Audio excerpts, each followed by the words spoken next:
ఇప్పుడు వైఎస్ఆర్సీపీ పార్టీ ఉంది, వారు ఏం చేశారండి, లోక్సభలోనేమో మేము దీన్ని సపోర్ట్ చేయమని అన్నారు. లోక్సభలో ఈ వక్ఫ్ బిల్లు సవరణకి మేము ఒప్పుకోమని అన్నారు.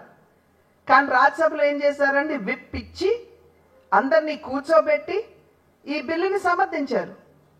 ద్వంద్వ వైఖరి. భారతీయ జనతా పార్టీ అట్లెప్పుడు మీ జీవితాలతో చెలగాటం ఆడలేదు.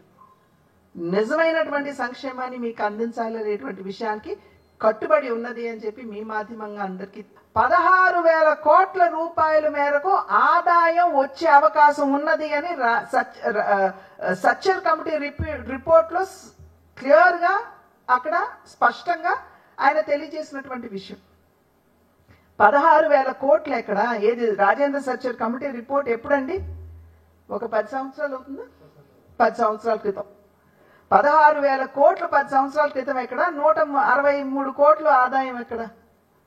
అంటే నిజంగా ఆ వక్ఫ్ భూములు కనుక సద్వినియోగం చేసుకుని వాడుకోగలిగినట్లయితే అసలు మైనారిటీ సోదరిమణిలో ఉన్నటువంటి ఈ వెనుకబాటుతనం, నిరక్షరాస్యత కావచ్చు, నిరుద్యోగం కావచ్చు, పేదరికం కావచ్చు, వీటన్నిటినీ కూడా దూరం చేసుకునేటువంటి సామర్థ్యం వక్ఫ్ దగ్గర ఉన్నది.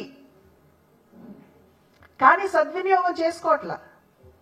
మొన్న ఒక చెప్తున్నారు మాటలు, ఆ డిస్కషన్ సందర్భంలో పార్లమెంట్లో ఒక ఎంపీ సభ్యులు చెప్పారు, ఒక 7 నక్షత్రాల హోటల్కి, 7 స్టార్ హోటల్కి ఒక 10 ఎకరాల భూమిని వారు లీజుకి ఇస్తే లీజ్ ఎంతో తెలుసా మీకు? 12,000 రూపాయలు. అంటే ఎక్కడికక్కడ ప్రశ్నించేవారు లేరు కాబట్టి ఈ భూమిని స్వలాభాపేక్షకి వాడుకుంటూ ఎవరికి వాళ్ళు సర్దుకుంటున్నారు. కానీ నిజంగా ఆ వర్గంలో ఉన్నటువంటి వారి వెనుకబాటుతనాన్ని దూరం చేయడానికి సామర్థ్యంతో, సమర్థతతో పనిచేయటం, అంకిత భావంతో, నిబద్ధతతో పనిచేయటం లేదు అనేటువంటి విషయం స్పష్టంగా వచ్చిన తర్వాత ఈ సవరణ బిల్లుని తీసుకురావడం జరిగింది. సవరణ కూడా ఏమిటండి? ఒకటి, మహిళలకి వక్ఫ్ బోర్డ్, నేను వక్ఫ్ అంట్లా, వక్ఫ్ బోర్డులో వారికి ప్రాతినిధ్యం లేదు. సాధారణంగా మహిళలు ఉన్నారనుకోండి, నాకు భూమి ఉంటుంది, రేపు ఏదన్నా జీవితంలో అనుకోకూడనటువంటి పరిస్థితి నాకు ఎదురైతే ఈ భూమి నీది కాదు వక్ఫ్ది అని చెప్పేసి వాళ్ళు తీసేసుకునేటువంటి అవకాశం ఉంటుంది. తీసుకుంటున్నారు కదా అని కనీసం ఆ మహిళ తన గోడు వినిపించుకునేటువంటి అవకాశం కూడా ఎక్కడా లేదు తనకి. కనుక మహిళలకి ప్రాతినిధ్యం కల్పిస్తూ 2 మహిళలు ఖచ్చితంగా బోర్డులో ఉండాలి అని చెప్పి ఇవాళ సవరణ చేయటం జరిగింది. దానికి తోడు ముస్లిం మైనారిటీలో ఉన్నటువంటి అగ్రులు ఎవరైతే ఉన్నారో వారికి ప్రాతినిధ్యం ఉన్నది, కానీ వెనుకబడినటువంటి ఉపకులాలకి దాంట్లో ప్రాతినిధ్యం లేదు. కనుక వారిలో ఉన్నటువంటి వెనుకబడినటువంటి వారు, బోరాలు కావచ్చు, పశ్మందాలు అంటే వెనుకబడినటువంటి వారందరికీ కూడా ఇవాళ వక్ఫ్ బోర్డులో ప్రాతినిధ్యం కల్పించడం జరిగింది. ఇది తప్పు ఎలాగవుతుంది? కనుక సమాజంలో అందరూ ఒకటే. ఇవాళ ఈక్వాలిటీ ఆర్టికల్ 14 ఏదైతే ఉటంకిస్తున్నారో దాన్ని అనుసరించే కదా ఇది చేసింది. కనుక వైలేషన్ ఎక్కడ ఉన్నది? కనుక ఇవన్నీ కూడా ముస్లిం మైనారిటీ సోదరులు వారందరికీ న్యాయం చెయ్యాలి అనేటువంటి భావన తప్పించి వారిని ఓటు బ్యాంక్కి వాడుకోవాలి అనేటువంటి ఆలోచన భారతీయ జనతా పార్టీకి ఎప్పుడూ లేదు.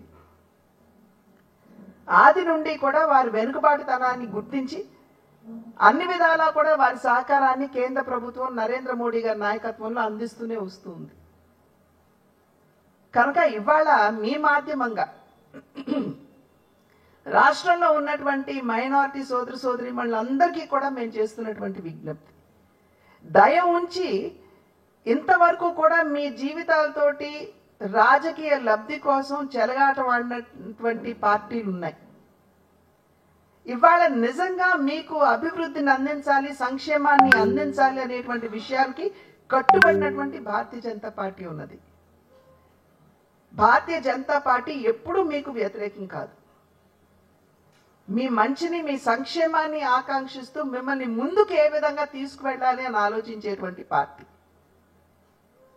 కనుకనే మరి అబ్దుల్ కలాం గారిని రాష్ట్రపతిని చేసిన ఈ రకంగా అన్ని విధాలా కూడా మీకు సహకారం అందిస్తూ వస్తున్నటువంటి భారతీయ జనతా పార్టీని మీరు ఆశీర్వదించండి.